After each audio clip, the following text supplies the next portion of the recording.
আজ বাস্তুমাতে বাড়িতে বা ফ্ল্যাটে কোন দিকে কী কালার করবেন সেটা আজকে আমি বলবো, এবং কোন দিকটা মানে কি বলা হয়। তো আমরা নর্থ ইস্টটাকে জলতত্ত্বের দিক বলি, আর সাউথ ইস্টটাকে বলি অগ্নিতত্ত্বের দিক, আর সাউথ ওয়েস্টটাকে বলি পৃথ্বীতত্ত্বের দিক, আর নর্থ ওয়েস্টটাকে বলি বায়ুতত্ত্বের দিক, আর মাঝখানটা হচ্ছে গিয়ে ব্রহ্মস্থান বা আকাশ বলা হয়। তাহলে এবারে আমি কালারগুলো বলবো। আর প্রথমেই বলি নর্থ ইস্ট। নর্থ ইস্ট জলতত্ত্বের দিক, তাই নীল রঙটা খুব ভালো, ওদিকে নীলচে কালারগুলো খুব ভালো।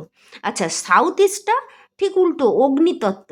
অগ্নিতত্ত্ব মানে লাল, ওটা কিন্তু দুজনে অ্যান্টি, মানে জানেন তো আগুনে জল দিলে নিভে যায়, তাই ওরা কিন্তু দুজনে শত্রু।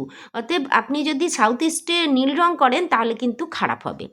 আচ্ছা, আবার সাউথ ওয়েস্ট, সাউথ ওয়েস্টে আপনি ব্রাউন, এটা এটা পৃথ্বীতত্ত্ব, ব্রাউন বা পিচ কালার করবেন। হ্যাঁ, ব্রাউন বা পিচ, এটা আবার সাউথ ওয়েস্টটা যেহেতু পৃথ্বীতত্ত্ব, এর সঙ্গে কিন্তু জলের বন্ধুত্ব আছে, কেননা মাটিতে জল পড়লে তবেই গাছপালা জন্মায়, তো এটা কিন্তু বন্ধুত্ব। আচ্ছা, এইবার যাচ্ছি নর্থ ওয়েস্টে। নর্থ ওয়েস্ট হচ্ছে বায়ুতত্ত্বের দিক।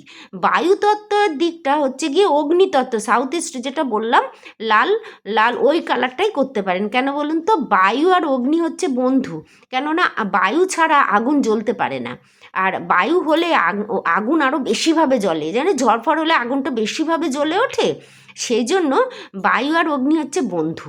হ্যাঁ, কি অগ্নি আর জল আবার সেরকম শত্রু, সেই জন্য ওই নর্থ ওয়েস্টে আপনি সাউথ ইস্টে যা রং করেছেন মানে লাল, ওটাই করতে পারেন, কারণ যেহেতু বন্ধু, বন্ধুর কালার বন্ধু করতে পারেন। তো এগুলো একটু বাস্তুতে বুঝে করতে হয়, করলে পরে ভালো হয়।